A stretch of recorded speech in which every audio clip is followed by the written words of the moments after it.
Hello students, welcome back to my channel. आपका अपने channel पर स्वागत है।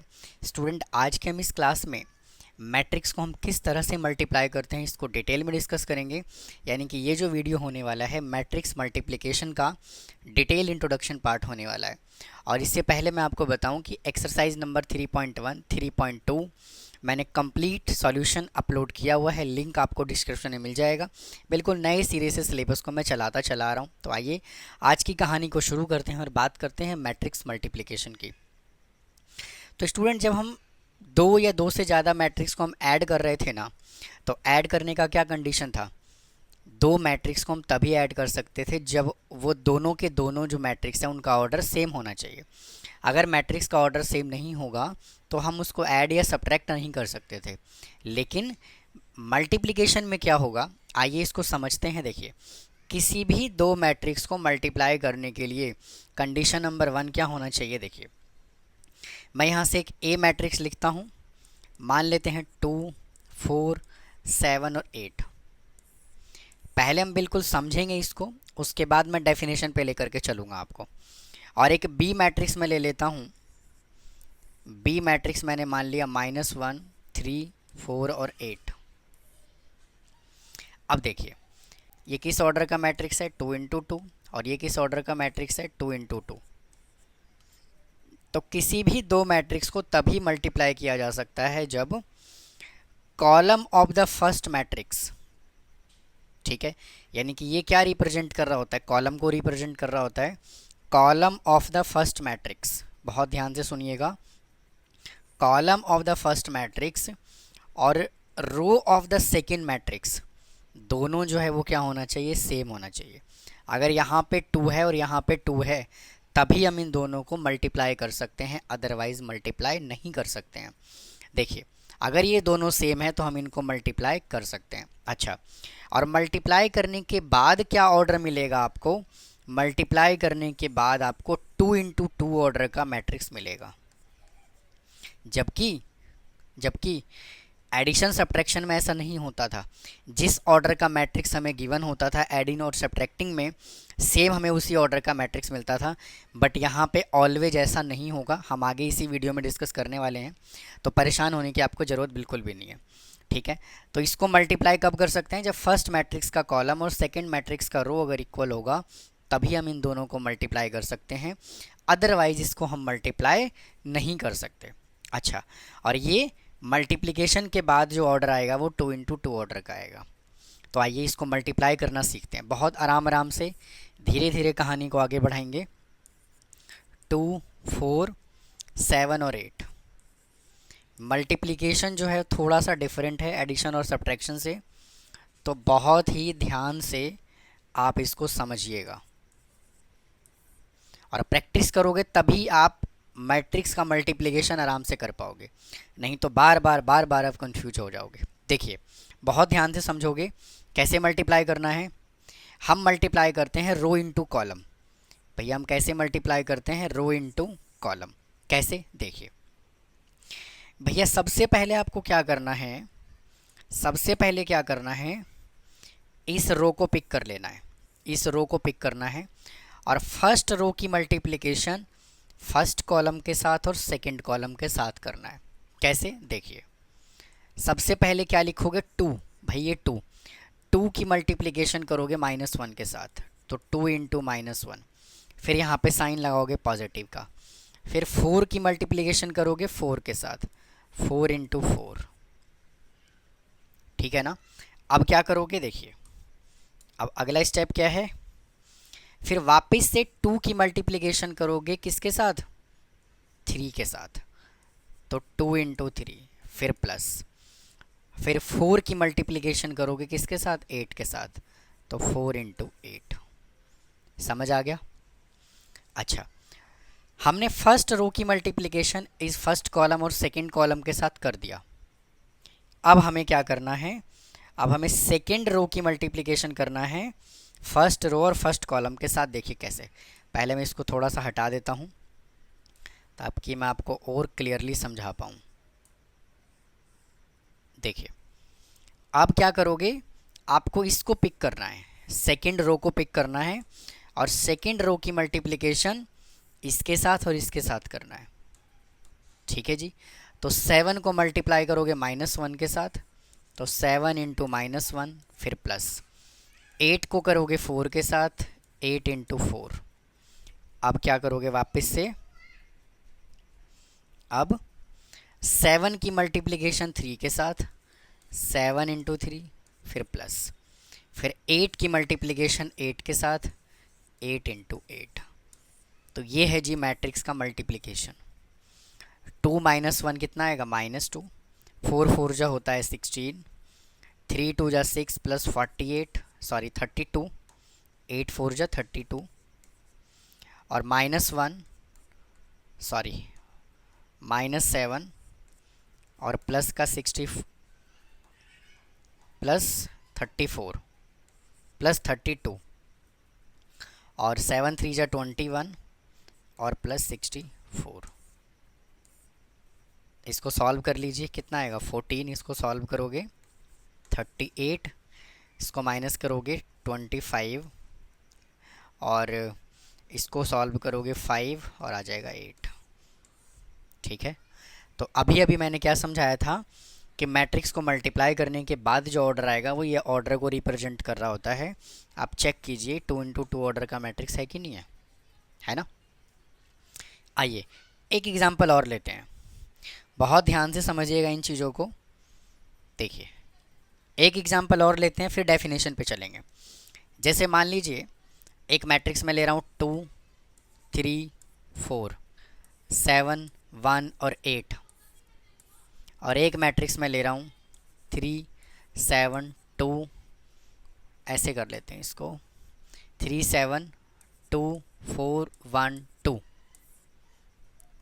अब मुझे बताइए किस ऑर्डर का मैट्रिक्स है ये। तो ये 2 रो और 3 कॉलम का मैट्रिक्स है, और ये 3 रो और 2 कॉलम का मैट्रिक्स है। तो मुझे बताओ क्या मल्टीप्लाई कर सकते हैं, कमेंट में बताइए। मल्टीप्लाई कर सकते हैं, बिल्कुल कर सकते हैं। क्यों? क्योंकि सर अभी तो आपने बताया है कि column of the first matrix and row of the second matrix equal होगा तो हम मल्टीप्लाई कर सकते हैं। ऐसा देखिए होता क्यों है एक्चुअल में, देखिए ऐसे होता है। देखिए भाई मुझे इनको मल्टीप्लाई करना है, किसके साथ, इनके साथ। तो जब भैया यहाँ पे 3 एलिमेंट है तो यहाँ भी 3 ही एलिमेंट होना चाहिए ना, तभी तो मल्टीप्लाई कर सकते हो। अगर 3 एलिमेंट हुआ ही नहीं तो कैसे मल्टीप्लाई करोगे आप। तो इसीलिए ये दोनों इक्वल होता है। अगर इक्वल नहीं होगा तो हम इसको मल्टीप्लाई भी नहीं कर सकते हैं। तो करिए मल्टीप्लाई। अच्छा मल्टीप्लाई के बाद क्या ऑर्डर मिलेगा, 2 इंटू 2 ऑर्डर का मैट्रिक्स मिलेगा।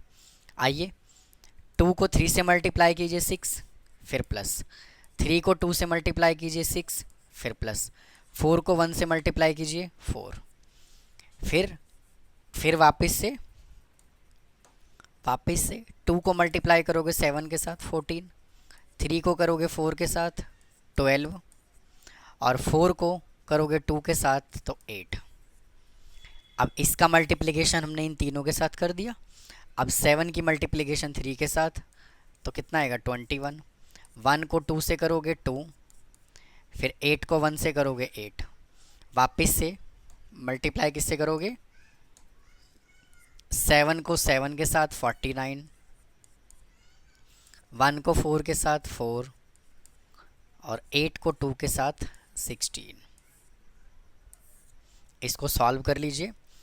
16 20 और 34, 10 और 31, 49 और 4 53, 53 और 16, ये आपका हो जाएगा 69। तो ये देखिए इसका आंसर आया 2 इंटू 2 ऑर्डर का। अब मुझे एक बात मुझे बताइए कि क्या मैट्रिक्स में, जैसे मान लीजिए एक 2 इंटू 3 है इज इक्वल टू 3 इंटू 2 है, भैया दोनों का आंसर क्या होगा, 6 इज इक्वल टू 6 होगा कि नहीं होगा, हाँ कि ना। बट मैट्रिक्स में ऐसा नहीं होता है। मैट्रिक्स में ऐसा क्यों नहीं होता है, आइए बात समझते हैं। देखिए भाई अब मैंने इस मैट्रिक्स को कंसिडर किया था ना अभी, इसी मैट्रिक्स को मैं क्या करता हूँ, मैं अपोजिट करके लिख देता हूँ। मतलब इसको मैं पहले लिख देता हूँ 3 7 2 4 1 2, और मैं इसको बाद में लिखता हूँ 2 3 4 2 3 4 7 1 और 8। अब मुझे एक बात बताइए, किस ऑर्डर का मैट्रिक्स है? तो जी ये 3 रो 2 कॉलम का मैट्रिक्स है और ये 2 रो 3 कॉलम का मैट्रिक्स है कि नहीं है? तो ये दोनों इक्वल हैं, तो जी बिल्कुल इक्वल है, कोई प्रॉब्लम है ही नहीं। और मल्टीप्लाई करने के बाद ऑर्डर क्या आएगा? 3 इंटू 3 का ऑर्डर आएगा, नहीं आएगा? जबकि ये 2 इंटू 2 ऑर्डर का मैट्रिक्स है। तो मैट्रिक्स में ऑलवेज हमेशा ए इंटू बी और बी इंटू ए इक्वल नहीं होता। कहाँ पे होगा, कैसे होगा, मैं ये भी डिस्कस करूँगा आने वाली एक्सरसाइज में, ठीक है ना? तो इसको भी कर लेते हैं मल्टीप्लाई फटाफट। 3 को 2 से करोगे 6 आएगा, फिर प्लस 7 को 7 से करोगे 49, फिर 3 को 3 से करोगे 9, और 7 को 1 से करोगे 7, फिर 3 को 4 से करोगे 12, 7 को 8 से करोगे 56, फिर 2 को 2 से करोगे 4, प्लस 4 को 7 से करोगे 28, फिर 2 को 3 से करोगे 6, 4 को 1 से करोगे 4, 2 को 4 से करोगे 8, और 4 को 8 से करोगे 32। फिर इस 1 को 2 के साथ करोगे 2, फिर 2 को 7 से करोगे 14, फिर वापस से 1 को 3 से करोगे 3, 2 को 1 से करोगे 2, फिर 1 को 4 से करोगे 4, और 2 को 8 से करोगे 16। इसका क्या आंसर आएगा? 55। ये हो जाएगा आपका 16 और 8 और 6, 68, 32, 10, 40, 16, 5 और 20। चेक करिए, 2 इंटू 2 ऑर्डर का मैट्रिक्स है, सॉरी 3 इंटू 3 ऑर्डर का मैट्रिक्स है ये। ठीक है मेरे दोस्त, आपको मैट्रिक्स का मल्टीप्लिकेशन समझ में आया होगा। अब आइए, अब इसके डेफिनेशन पे चलते हैं। देखिए, आइए डेफिनेशन क्या कहता है, सुनना भैया। कहता है let A and B two matrices, दो मैट्रिक्स ए और बी है, then the product A B of A and B is defined if and only if. क्या कहता है? The number of the column in A, first matrix का column, is equal to the number of row in B, तभी हम multiply कर सकते हैं, otherwise multiply नहीं कर सकते। और यही तो मैंने समझाया है आपको। देखिए, अगर ए कोई मैट्रिक्स है m इंटू एन ऑर्डर का है और b कोई मैट्रिक्स है n इंटू पी ऑर्डर का है, तो भाई देखो यहाँ से पहले वाले मैट्रिक्स का कॉलम और सेकंड मैट्रिक्स का रो इक्वल है कि नहीं है, n और n है कि नहीं है, और इसको मल्टीप्लाई करने के बाद क्या ऑर्डर मिलेगा? m इंटू पी का ऑर्डर मिलेगा। यही तो बोला है, then the product A B is defined as the C, जो मल्टीप्लाई करके आया उसको सी से डिनोट कर दिया, और आफ्टर मल्टीप्लिकेशन क्या मिलेगा? m इंटू पी ऑर्डर का मैट्रिक्स मिलेगा। तो क्या आपको यहाँ तक मल्टीप्लिकेशन समझ में आया, कैसे मल्टीप्लाई करते हैं मैट्रिक्स को? कमेंट बॉक्स में मुझे करके बताइए। अगर फिर भी कोई डाउट रह जाता है तो फिर से मैं एक नया वीडियो बनाऊंगा और आपको और सिंप्लीफाई करके समझाने की कोशिश करूंगा। चलते हैं अगली कहानी की तरफ। क्या कहता है, देखिए, अब properties of the matrix multiplication, matrix को मल्टीप्लाई करने की कुछ कंडीशन है। क्या कहता है? If A B and C are any three suitable matrix, suitable matrix का मतलब यह है कि हमने तीन वो मैट्रिक्स लिया है जो आपस में मल्टीप्लाई हो सकता है। कभी भी सिचुएशंस ऐसा नहीं होगा कि वो सेटिस्फाई ना करे, ऑलवेज मल्टीप्लाई होगा, इसीलिए बोला हुआ सुटेबल। फिर कहता है मैट्रिसेस एंड के इज़ एनी स्केलर नंबर, और स्केलर का मतलब नंबर होता है, मैंने आपको इसके पहले भी बताया था। फिर क्या कहता है? फर्स्ट प्रॉपर्टी, मल्टीप्लिकेशन इज सब डिस्ट्रीब्यूटिव ओवर एडिशन। तो मतलब कहने का ये है कि अगर यहाँ पे ए मैट्रिक्स है और यहाँ पे बी प्लस सी है, तो हम इसको ए को बी से मल्टीप्लाई कर सकते हैं, बी को सी से कर सकते हैं, सॉरी ए को बी से कर सकते हैं, ए को सी से कर सकते हैं। तो ये दोनों सिचुएशन आपस में इक्वल होगा। ठीक है जी। और सिमिलरली अगर a प्लस बी है और इंटू सी है तो a इंटू सी और b इंटू सी होगा। देखिए एक छोटी सी कहानी यहाँ पे ये है ना कि भैया अगर यहाँ पे ना a प्लस बी है और अगर यहाँ पे c है, ठीक है, तो ना जब हम सिंपल मल्टीप्लाई कर रहे होते हैं, नॉर्मल सिंपल मल्टीप्लिकेशन कर रहे होते हैं, जैसे कि मान लीजिए 2 into three is equal to 3 into two, always equal. But matrix में ऐसा नहीं होता। इसके पहले भी मैं डिस्कस कर चुका हूँ थोड़ी देर पहले। मैट्रिक्स में ना जब भी आप इसको मल्टीप्लाई करोगे तो पहले सी लिखोगे बाद में ए लिखोगे, फिर प्लस, पहले सी लिखोगे बाद में बी लिखोगे, क्योंकि सी ए और B A, sorry C A and A C is not always equal, हमेशा बराबर नहीं होता। मैंने यहाँ पे समझाया भी है आपको। देखिए एक ये मैट्रिक्स था, एक ये मैट्रिक्स था। पहले अगर हमने इसको पहले रखा, इसको बाद में रखा, let say this is A and this is B. अगर हमने यहाँ पे ए और बी किया तो ऑर्डर 2 इंटू टू का आया। लेकिन अगर हमने यहाँ पे b इंटू ए किया तो ऑर्डर यहाँ पे 3 इंटू थ्री का आया। चलते हैं अगली कहानी की तरफ। तो ये कहानी आपको समझ में आ गया होगा। चलते हैं नेक्स्ट कॉन्सेप्ट, देखिए क्या कहता है। आइए, कहता है the above law are called distributive law. Second, multiplication of matrices is associative. क्या होता है एसोसिएटिव? ए और बी को पहले मल्टीप्लाई कीजिए, बाद में सी को मल्टीप्लाई कीजिए, फिर ए पहले कीजिए बाद में बी सी कीजिए, दोनों आपस में क्या होगा इक्वल होगा, अगर तीन मैट्रिक्स गिवन है तो। सिमिलरली अगर के कोई स्केलर क्वांटिटी है, ए बी को मल्टीप्लाई कीजिए या फिर पहले के को ए से कर दीजिए बाद में बी से कर दीजिए, ऑलवेज ये क्या होगा इक्वल होगा। Existence of the multiplicative inverse identity, मतलब ये मल्टीप्लिकेटिव इनवर्स आइडेंटिटी को भी क्या करता है सेटिस्फाई करता है। फिर a is equal to A I J is N m और n ऑर्डर का मैट्रिक्स है। देन आई ए और a is equal to I A. मतलब कहने का पता है क्या है?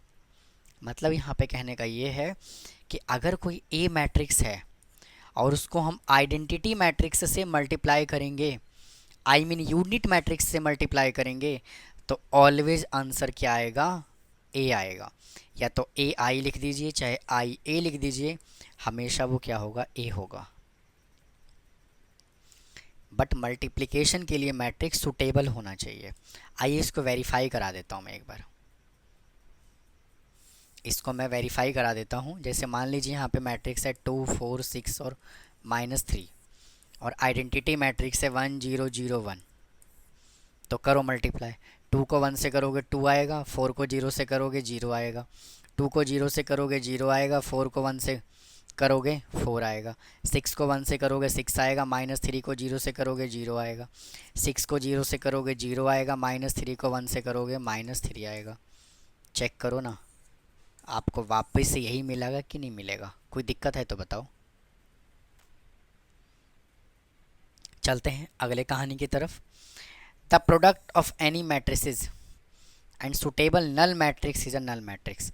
सिंपल सी कहानी है कि अगर किसी मैट्रिक्स को यानी किसी वैल्यू को अगर हम 0 से मल्टीप्लाई करते हैं तो आंसर क्या देता है 0 देता है। कोई भी मैट्रिक्स हो, सुटेबल हो मल्टीप्लिकेशन के लिए, और अगर वो नल मैट्रिक्स है तो आंसर तो नल ही आना है ना, 0 आएगा कि नहीं आएगा। वो ऐसे कह रहा है 1 4 6 और 8 है और इसको नल मैट्रिक्स से मल्टीप्लाई कर दोगे तो आंसर तो नल ही आएगा ना, कुछ अलग थोड़ी है इसमें। चलते हैं नेक्स्ट कॉन्सेप्ट की तरफ। देखिए power of A square matrix बहुत इंपॉर्टेंट केस है स्टूडेंट, ये अक्सर स्टूडेंटों को यहाँ पे कन्फ्यूजन रहता ही रहता है। पावर ऑफ स्क्वायर मैट्रिक्स का मतलब क्या है? देखिए जैसे मान लीजिए कि एक कोई मैट्रिक्स है और 2 4 6 और 5 दिया हुआ है ना, और आपको उसने कह दिया फाइंड ए स्क्वायर। आप तो क्या कर दोगे, सर ए स्क्वायर कैलकुलेट करना है तो 2 का स्क्वायर कर दीजिए 4, 4 का 16, 6 का 36 और 5 का 25। लो जी ये आंसर आ गया। गलत हो गया ये। मैट्रिक्स में हम कभी ऐसे नहीं करते। जब भी वो आपको ए स्क्वायर बोलेगा ना, जब भी आपको ए स्क्वायर बोलेगा तो आप कैसे कैलकुलेट करोगे? ए स्क्वायर को लिखोगे 2, 4, 6 और 5। वापस से 2, 4, 6 और 5। भूल कर भी आप इन दोनों वैल्यू का स्क्वायर नहीं करना, आपको मल्टीप्लाई करना है 2 बार लिख करके। अगर ए क्यूब कह दिया ना उसने, तो आपको एक बार और लिखना पड़ेगा। आप कहोगे आपने क्या कर दिया, ये एक बार और लिख दिया। ऐसे परेशान होने की ज़रूरत नहीं है। क्या कहता है, पहले आप इन दोनों को मल्टीप्लाई करो ना, जो मल्टीप्लाई करके यहाँ पे मैट्रिक्स आएगा उसको इससे मल्टीप्लाई कर दीजिए, क्या परेशानी है। तो इसी को कहा गया है क्या, let A B a square matrix of order N. भाई यहाँ पे ऑर्डर आएगा, order N, then A matrices make sense and it is also a square matrix of order N. अगर कोई ए मैट्रिक्स स्क्वायर मैट्रिक्स है और अगर हम उसको स्क्वायर मैट्रिक्स से ही मल्टीप्लाई करेंगे तो वो ऑलवेज स्क्वायर मैट्रिक्स ही बनेगा। तो इसको आप कुछ इस तरह से डिफाइन कर सकते हो। देखिए इधर समझ लेते हैं इसको। अगर मान लीजिए ए मैट्रिक्स है तो ए की पावर 1 ही मतलब सेम आ जाएगा। अगर ए स्क्वायर है तो हम इसको ए इंटू ए लिखेंगे। अगर ए क्यूब है तो ए स्क्वायर इंटू ए मतलब कि ए इंटू ए इंटू ए ऐसे लिख लीजिए, ए इंटू ए, ठीक है। But A raise to power M order का है तो ये ए तो रहेगा एज इट इज़ और ए रेज टू पावर m-1 कर दोगे, ठीक है, कोई दिक्कत। और m जो है भाई, जो m है वो क्या होगा, पॉजिटिव इंटीजर होगा, कोई दिक्कत। अगला कहानी क्या कहता है, मैट्रिक्स इज अ पॉलिनोमियल।